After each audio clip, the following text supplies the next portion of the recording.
Well, welcome, Vanessa Brobbel, to Seasons of Motherhood. Today, I'm so excited to have you here to talk a little bit about you and your life and your journey to encourage other women. So thank you for being here. Thanks for having me, Sandy.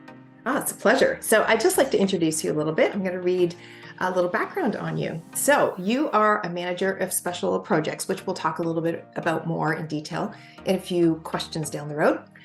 You have served with the Voice of the Martyrs and those connected to the ministry for a better part of 24 years. That is a long time, Vanessa. That's amazing. It is a long time. I'm sure you have many stories over those 24 years that you could share in a book. Oh, now don't get pushing it. You never know. You've spoken across Canada for Voice of the Martyrs, homeschool conferences, women's retreats, and the goal of equipping the church domestically to stand boldly for Christ while faithfully coming alongside brothers and sisters internationally. You've witnessed and experienced the deep waves of life, and through them all discovered that God is faithful always. And I really hope that's what people take away from today, just knowing your story, how faithful God is, and that they will see God's faithfulness just in your journey. So, well, let's just kind of get started right away in filling in some of the gaps of your family. A little bit about what you are doing and what is your family up to right now?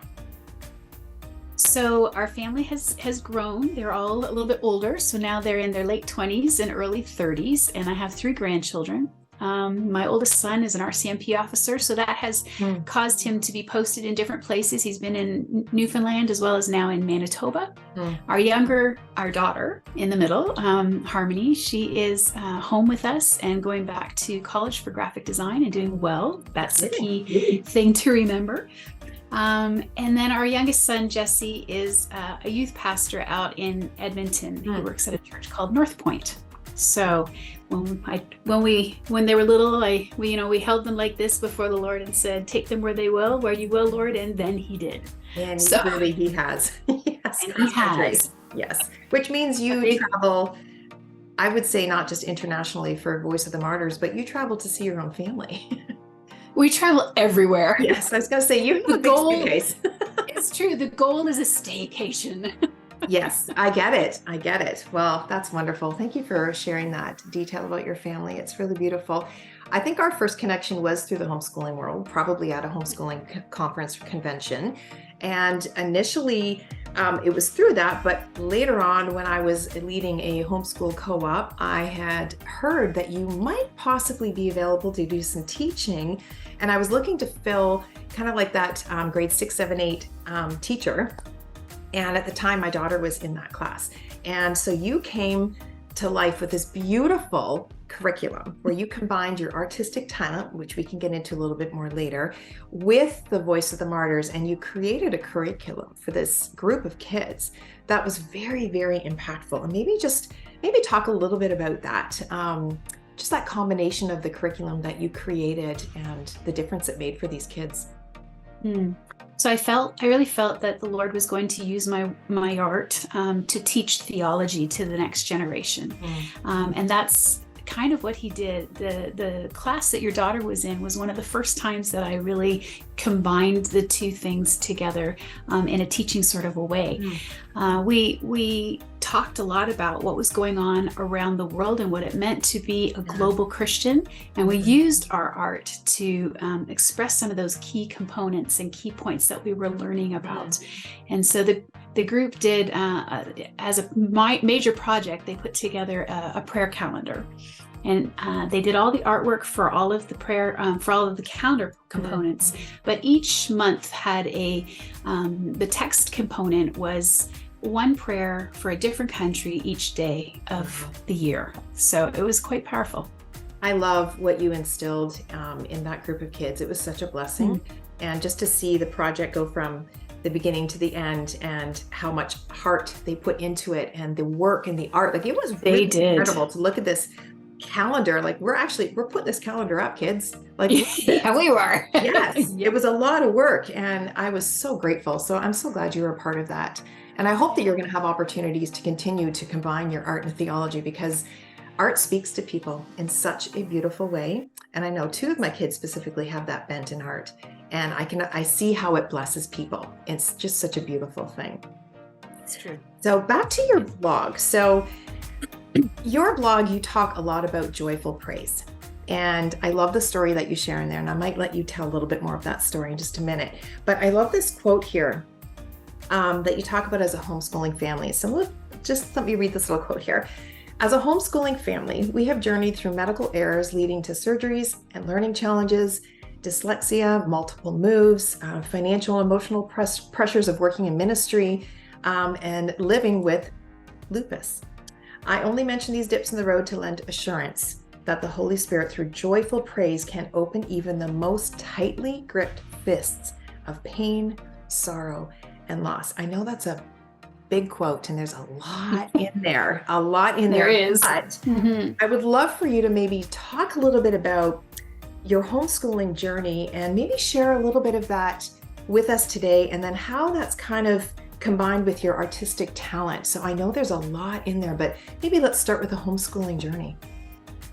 So I felt called to homeschool our kids. My husband and I married quite young, and we felt like God was saying, this is something that you should do. It was very key in our prayer life.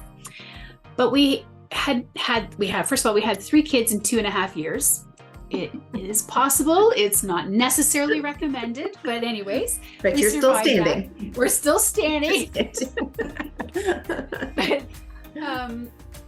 And things seemed to be going along, but then we began to notice that our daughter Harmony was not progressing and not behaving the way we anticipated. So she had started off incredibly bright, saying things like articulating "Tata Jesus, Amen" at 6 months of age. I actually wrote it in her book because I was flabbergasted that she would be able to do this. But she slowly began to recede. She wasn't speaking anymore. She was sleeping all the time. And what we found out was, to make a very long story short, she had a medical issue that needed to be surgically fixed, but the doctors kept missing it. They missed it all the way until she was about 5. And so what had happened was there's a flap in your brain that seals at about age 5 for language. She wasn't even hearing English all that time, and she had been sleeping to cope with the pain that she was in. So she was sleeping through her developmental stages. So what that ended up looking like was, just as we're beginning to start our homeschool journey, she had the surgeries, had the corrections. However, the neurologist said if she had no neural pathways going from her ears to her brain, because she'd never heard. And the thing that had atrophied the most when she was sleeping was her short-term memory. So what that looked like is I could ask her to go over to the kitchen sink and get something, but by the time she'd walked over there, she couldn't remember why she was there. So how do you teach a child like that anything that revolves around memory, spelling, math, any of that?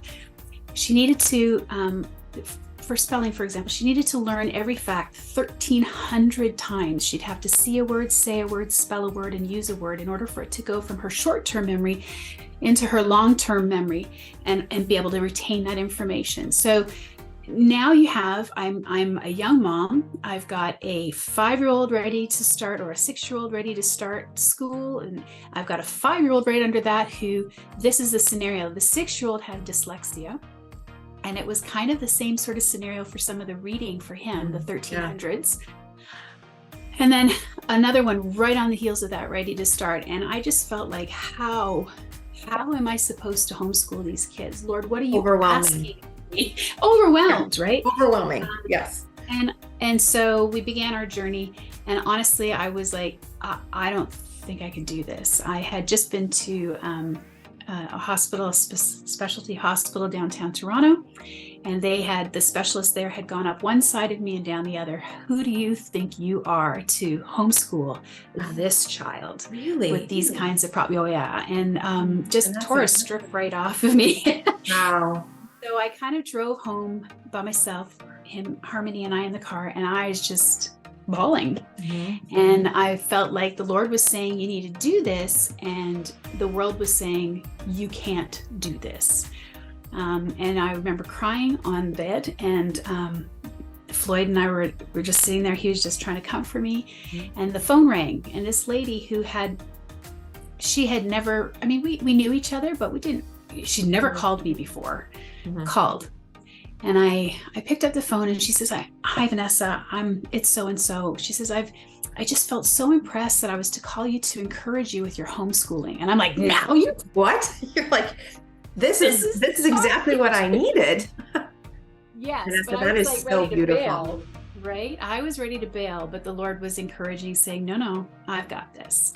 And the thing that I learned, the thing he impressed on my heart was he holds the keys to our children's education. Mm-hmm. If I would come to him, he would teach me how to teach her and each of their special needs. Right. And he did. So that is so encouraging. I mean, you couldn't have asked for a more timely phone call. You couldn't have said on your calendar, this is when I need it, but it's God's calendar. He knew exactly what you needed. And it's one of those things where it just helps, you're hearing, okay, I need to do this, but you're still questioning. And especially when you hear from somebody who would be considered a professional and an authority. Yes. And we tend to listen. At the same time, as your own child, this is what you knew in your heart, and you knew God was saying something. So community is so important in these. It is, and the obedience of that lady to call. She felt a little weird because she didn't know me very well, to do that, but she was obedient, and I've told that story across Canada. So it's beautiful. I love it. I'm so glad you're sharing it today, because that will definitely encourage people, because sometimes you do feel like you're on an island and doing something very different, countercultural and not expected. And that often happens with homeschooling. So for sure, we definitely do community. Yeah, we do. And so just to know also that some of the times that I would be, the Lord would give me, I would do my devotions. I'd have to get up at 5 o'clock in the morning, do my devotions, and then begin her physiotherapy. But I would do those devotions and I'd ask him, okay, Lord, here's my lesson plan for the day. What am I doing? Right. And he would give me the most odd, creative, you want to talk about using your art and your creativity, the strangest things would come into my mind and I would do them. But when we did the follow-up, I remember one thing he had said was, we had this long haul. He said, bounce the ball to her. We had to learn our math facts. And so, okay, the skip counting. And so I would bounce the ball to her and I would say 2, and she would bounce it back and she would say 4. And we would just play this game, right? We would just keep playing this game. She went to the neurologist and they gave her a test, and they were testing her all the time. And this one test was skip count by 2s, but do every other one. So 2, skip 4, say 6. Like, I think that's hard even. I was going to say, that's actually harder than just the regular skip counting. Right. But she did it. And they got calls from the states, the ones that were marking the test. How did this child do this test? And I all of a sudden, I just remember sitting there giggling as they were saying, I could just see her saying, my turn, mommy's turn, my turn, mommy's turn, right? Yeah. It just shows the faithfulness of the Father. Like, I didn't have to have all of my ducks in a row. He does. And as long as I was willing to listen, he would fill in the gaps. He did. And you literally said yes, not knowing that you felt qualified at all. But you knowing I didn't feel qualified. Exactly. Which is so true. I mean, you become a mom and you're like, okay, now what? And it is a faith step every single step of the way. I love how you talk about, you say in your blog post, I began instilling in our kids the lesson I was learning. God is far more interested in your character than your comfort. So talk about what this means to you with character development that you have tried to instill in your kids over the years. Yeah, that's a really big one. Because what I was learning personally was the things that I had to lay down. There were a lot of things that were painful, that were hurting, and I was like, Lord, but he allowed me to go through them. And I realized there are really 3 things that I think I would pass along to homeschooling moms that are key in this area. And one of them would be, hold your kids accountable, hold them and be discipline them. In today's culture, I know there's a lot of fear really around disciplining our kids. And I think some of that comes from, just the government and CAS, and but just the culture has seemed to say, oh, if you discipline your kids, you're a bad parent. when the opposite is true. The biblical mandate is that we would lovingly discipline our children. And I would really encourage you to let your no be no and your yes be yes, right? Mm-hmm. The second thing I really learned and was trying to impart to my kids during this character comfort time was allowing them to fail. Allow your kids to fail. That's also a big thing right now that we just don't do very well. We want to protect them. We want to keep them safe and cocoon them. Mm-hmm. And heaven forbid that they have a failure, or that they feel embarrassed, or that we feel embarrassed that they maybe failed. It's important. The best strategies, the best lessons we learn are learned because we've done something not well, right? Mm-hmm. That's where we learn to grow. And the third thing I would really encourage moms is that if you could catch them being selfless, I know it's easy for us to be looking for the things that they're not doing right to correct them. But really, if we can keep an eye out, an active eye, looking for when they selflessly do something for someone else and reward that, right? And encourage that. Because that's really where character comes into play. Yeah.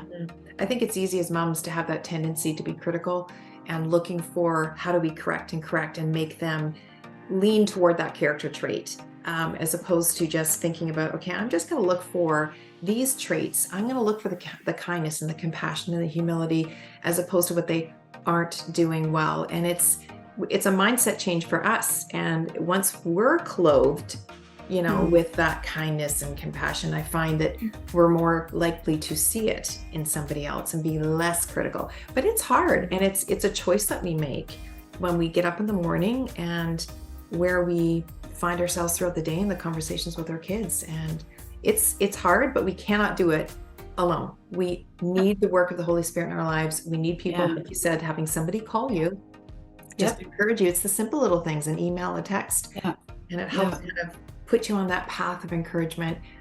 Absolutely. Flows, because we set the tone in our home for our kids, and it's important. So those are really good. Really, really good. Let's go back to a little bit of your journey with Voice of the Martyrs, because I don't think a lot of people maybe that are watching right now may know a lot about this incredible ministry. And maybe you can talk about your early beginnings and how this unfolded so unexpectedly for your family. Okay. So first of all, my husband, his parents are the ones that started the ministry in Canada. My mother-in-law was reading Tortured for Christ while giving birth to Floyd. I personally think that's hilarious. Tortured for Christ, giving birth to Floyd. That's very interesting. I think it's so funny. But anyway, so he grew up with it around his dinner table. Like it was just part of their lives. And I met Floyd when I was 15. But to be honest, we kind of, that's nice. That's over there. We're going to go this way. The Lord has a way of, you over here, right? So we had gone all the way to Alberta. We had our ideas of what we would do and be, and had moved out there. And things were not going well. That's when I discovered that, I actually didn't know I had lupus, but I had really hit a physical drop. Doctors couldn't figure out what was going on. I had no energy. I literally could not stay awake for more than 30 minutes, which makes it very difficult when you're homeschooling children. Yes, it does. My husband had to kind of come home. He had to take care of them and he took over the homeschooling. And it was at that point, though, we had been talking for a long time with Voice of the Martyrs and my in-laws. And at that point, it was a fellow named Glenn Penner was the CEO. We talked to him about the homeschool groups, that we should be connecting with homeschoolers about this message of persecution and suffering, because homeschoolers get it and they need these tools to raise the next generation. And so we had done a conference out in Alberta. He gave us the permission to do this conference, and it was just received so famously. We were just impressed and so encouraged. And so the next thing we know, Floyd's in the basement. He gets this call. Now keep in mind, we just moved to Alberta. So we had just signed a lease on a house out there. We didn't buy, we were renting. And so he gets this call. He's in the basement, and it's Glenn from the office. And he's like, Floyd, I have to tell you, he says, I have cancer and I'm not doing so well with the traveling. Is there any way that you would be able to move back to Ontario and help me with the traveling and help me as I'm going through all my treatments? And Floyd's like, Glenn, like, we just signed this lease. It's for a year. I don't know. He says, let me go and talk to Vanessa and we'll pray. So he hangs the phone up and he begins to walk up the basement stairs. He gets to the landing and the phone rings again. And this time it's our landlord. And he's like, Floyd, I hate to do this to you, man. I don't even know what to tell you, but we have to sell the house. Is there any way you can find another place to live? And I will happily tear up this contract that we have. So Floyd's standing there going, interesting. So he finishes walking up the stairs the rest of the way. He's like, so Ness. This is what happened. This is what happened. So we began to trek across the country, and he had gone ahead with the U-Haul, and I came a few weeks later after finishing packing up and such, with the kids crammed in this vehicle with 3 kids, a dog, and you couldn't fit a cockroach in there. It was so crammed full. Well, I think this is a great spot to talk a little bit about your choice to be joyful as a mom. And I love the story that you point out in the blog. And maybe you want to share a little bit of that story of how to encourage other moms that in a tight situation, literally you were in a very tight situation, how you were able to instill this beautiful characteristic of joy and choosing gratitude in a very tough moment. Maybe you want to talk about that. Right. So what we had sort of lingered back for, we had actually had 3 significant deaths in the family, and I had stayed back to help my folks with that. And in the meantime, now we begin our journey, like I said, alone. And half of the folks around me were like, "You're going to drive alone across Canada with 3 kids?" And I'm like, "Yeah, in a Hyundai. I have to." So we started, and of course, Trans-Canada Highway is always under construction, and we hit this pocket of construction, and we were stuck in this traffic that was 2 hours on the road, and people were literally getting out of their cars and just kind of hanging out because what are they going to do? And I had, we were sitting right, and I'm thinking, oh my word, I cannot open the door because if these kids go out and the dog, I'm going to lose them for sure, and it's not going to happen, right? Yeah. So I turn on the tunes and we start singing at the top of our lungs every Christian song I could think of with action. So, Pharaoh. Yeah. We're just dancing away in the car. We're and singing at the top of our lungs. We're having a blast of a time. Finally, the construction kind of clears for a minute. We get to start going. Everybody gets back in their cars. And we have basically a mass exodus to Tim Hortons because we all need to go to the bathroom. Oh, I'm sure. Right. So I get off and I get the kids and we walk into the Tim Hortons. And as we walk into the store, all of a sudden there's, I don't know how many, it's packed. And they all just start clapping and cheering and hooting and hollering. They had been watching this crazy woman and her children praising the Lord for about an hour in the car. And so when I got into this thing, they're all like, what? It's okay. So funny. So fun how, when we choose joy in the midst of a difficult situation, because everyone else around the road, they were part of the reason I turned it so loud was there was a lot of swearing and there was a lot of, anger, there was frustration. And yet it completely turned around with just worship and praise and joy. Amazing. Amazing. It's a little choice, but with big implications, right? That's right. And I think that, as you can relate to, and any mom that's watching this right now, when we do choose that joy or that gratitude in the moment as opposed to negativity, it really does turn things around. It does. Yeah. And it is a choice. It is a choice. Absolutely. It is. Yes. Well, you talk about how you talked about encouraging moms with just building character in their homes. So maybe you can just, as we kind of conclude a little bit today, what could you encourage, or how could you encourage a mom to try to bring in this joyful praise into their homes, whether they're homeschooling or not? How do we as moms do this in a culture today that's just really leaning toward the negative, into the secular mindset? And how can we bring in this joy? And at the same time, because of your background with Voice of the Martyrs, how can we bring in this reminder to our kids that it's not just here in our homes. There's a whole world out there that we need to be aware of and praying for. What would you say to a young mom right now, maybe? Yeah, I started off about 25 years ago speaking at these homeschool conferences, and back then the Barna Group had done a study, and the study then said 6 out of 10. I've recently checked it, and it's not gotten better, it's gotten worse. It's now 7 out of 10. 7 out of 10 kids who are raised in Christian homes, spend their whole lives going to church on Sunday, get into their early 20s, and they're walking away from their Christian faith. And the number one reason that they're citing for why they're walking away is because they can't answer the question, how can a good God allow suffering? And if God allows suffering, that's not a God I want to serve.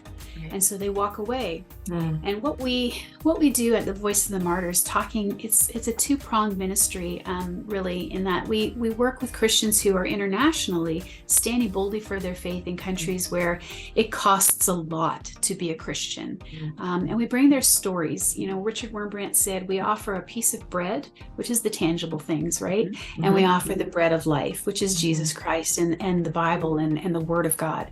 And we offer that to these folks internationally so that they can be the light where they are, right? They don't want to leave. They want to be Christians in the country because they love their countrymen. So we take those stories and we take what's happening internationally and we bring it domestically here to Canada. And what we find is that there's so much that we can learn here. I see so many moms say to me, you know, oh, those poor people over there. And I want to remind you that Jesus never said, if you love me and you live in Africa, you will be persecuted. He said, if you love me and you follow me, you will be persecuted, right? So what is the average Canadian doing to warrant persecution? That's the question we need to be asking as parents and as of our children, right? Because the goal is to be a witness. The martyrs, the word actually means witness. It doesn't mean getting killed. It means being a witness.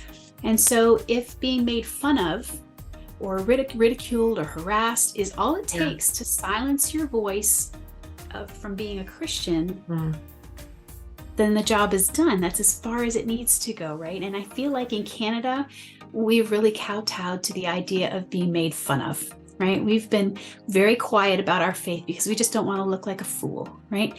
And so as a homeschooling mom, you know, how do I bring that message into my kids to say, hey, you know, I don't want to make earth a better place to go to hell from, right? It's more about Jesus and being in relationship with Christ and being Christ and the light to those around me. And though we need to teach our kids how to read and write, and you know, that's very part of homeschooling. These are very important things. Yes. Really, what do I really want to see for my kids long term? And that comes back to that. I want to see them living out that relationship with Christ in such a way that it affects change around them and brings other people into the body and into the kingdom, right? Yes. So it's about being focused. What's your reason for homeschooling? Why are you homeschooling? For me, it was absolutely about relationship with Christ. It's an eternity focus. It's a heavenward mindset. And yes, we fit in everything else in between, from the scientific method to multiplication, but it's all about their character and developing opportunities for them to draw closer to God. And I think that honestly, that's what Voice of the Martyrs can do and has done, because it's bringing in these real life stories of people that are willing to give their heart, mind, and soul to reach their family, knowing they will be cast out and cast aside. And our family spent a lot of time over the years just reading about different stories, from Jesus Freaks by, I think, is DC Talk or something. Just little things like that, but those were really hard to read. And so of course I'd be careful depending on their ages, but it was important to me that they understand that they're the missionaries that have gone before them, and there are people around the world, and we, even if we're not there, like you said, being the bread, you can financially help, you can prayerfully help. There are things that we can do as Canadians, and it doesn't matter that you're young. Don't let anyone look down on you because you're young. It's actually an opportunity, right? Yep. So thank you so much for sharing all of this wisdom and helping people understand a little bit about Voice of the Martyrs. And so I just appreciate your time. And I know that we could probably spend a lot more time talking about some stories. So maybe the next time we meet, we can talk a little bit about some of the stories actually that you could bring back and share with us, and how you have learned and grown from these stories too and been inspired. Absolutely. But today has been very inspiring and very encouraging. So thank you so much for being here today, Vanessa. And we look forward to catching up. Thanks for having me. Thanks for having me, Sandy. Anytime. Take care. Mm-hmm.